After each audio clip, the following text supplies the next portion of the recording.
WBHRB lab টেকনোলজিস্টের form fill আপের ক্ষেত্রে conversion sheet is mandatory to be uploaded along with marksheets in a single running PDF file.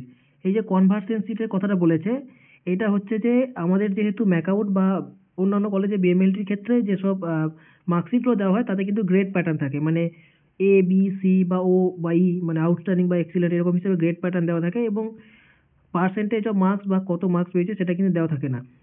তো সেইটার জন্য সেই মার্কশিটগুলোর ক্ষেত্রে একটা কনভার্সন শিট, মানে কি হিসাবে সেই মার্কসগুলোকে তারা ধরবে সেটাকে আপলোড করতে বলা হয়েছে। সেটা না দিলে কিন্তু যে ফর্ম ফিল আপ সেটা কিন্তু ক্যান্সেল হয়ে যাবে, রিজেক্টেড হয়ে যাবে। Candidature will be rejected if the candidate fails to upload conversion sheet না দিলে কিন্তু রিজেক্টেড হয়ে যাবে। তো এই কনভার্সন শিটটা ম্যাকআউটের একটা ওয়েবসাইটে একটা ডাউনলোড করতে পাওয়া যাচ্ছে। সেটা হচ্ছে ঠিক এরকম। এটা কিন্তু ম্যাকআউটের ওয়েবসাইটে রয়েছে, বাট এটা দেওয়া যেতে পারে, বা যদি ম্যাকআউট থেকে নতুন কেউ নিয়ে আসতে পারে, যদি বা নতুন আপলোড করে সেটাও দেওয়া যেতে পারে।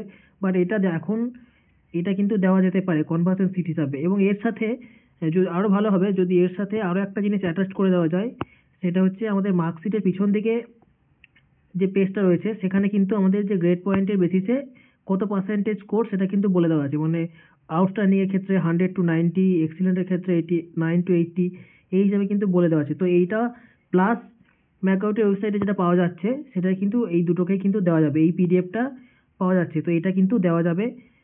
তো সেই হিসাবে কনফারেন্সের সিট সবাই আপলোড করো, ঠিক আছে? এটা যদি না দেওয়া যায় তাহলে কিন্তু অ্যাপ্লিকেশন রিজেক্টেড। তো এরকম আরও ইনফরমেটিভ ভিডিও পাওয়ার জন্য বিএমএলটি এডুকেশন পয়েন্ট চ্যানেলটিকে সাবস্ক্রাইব করে নাও, এবং ডেসক্রিপশনে হোয়াটসঅ্যাপ গ্রুপের লিঙ্ক দেওয়া আছে, সেটিকে সবাই জয়েন হয়ে যেতে পারো।